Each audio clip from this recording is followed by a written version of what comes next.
Be ready. 5 seconds.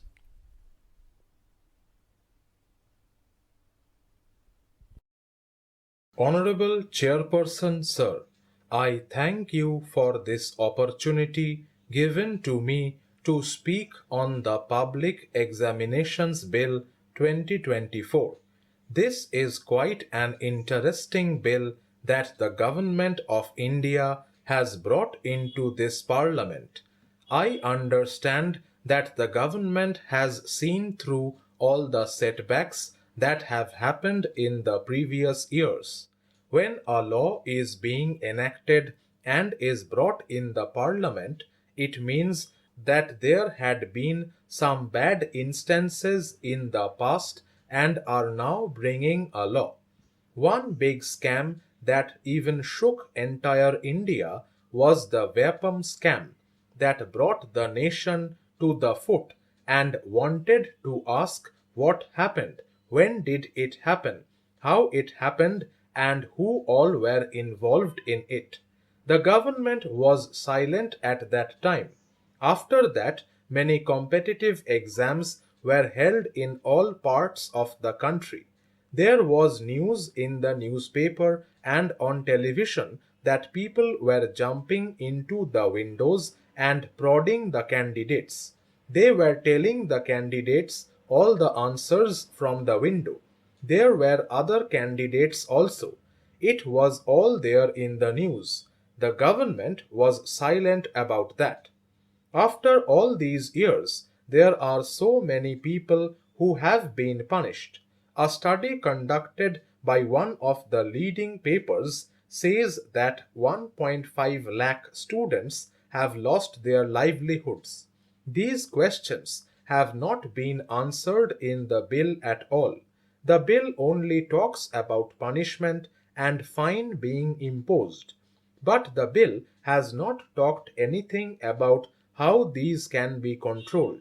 The problem may be of language also, but the government of India is very stubborn on the language policy where the exam has to be held in Hindi only.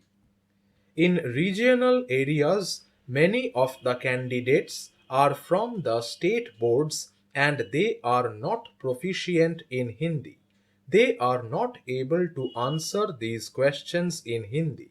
Therefore, the chances are less for them to pass the exam. The government of India should have a policy to open training centers for the candidates.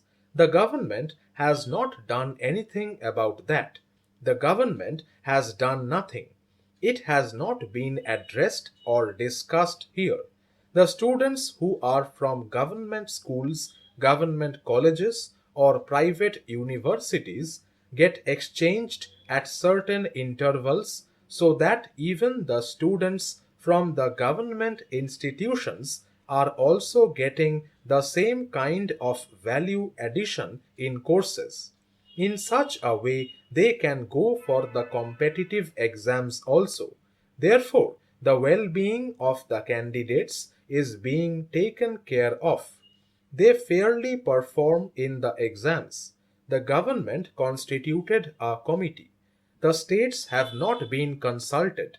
The states are not being involved in these committees. An arrest can be made with a warrant and a bail will not be a matter of right. To summarize my submission to this august House, I request the Government of India to break this barrier of language. This is number one. Secondly, please involve the states. Encourage the states. Give them the required funds so that all the students from the states will be able to participate in all these kinds of competitive exams. Thirdly, please involve the states. The involvement of the state should be there when the committee is constituted. So, at the end of the day, the fear of the students has to be removed and only then fair and correct exams will happen. If you take the Western countries, whenever you go, these are not there. With these words, I summarize my speech. I request the Government of India to look into this and involve the states for the investment.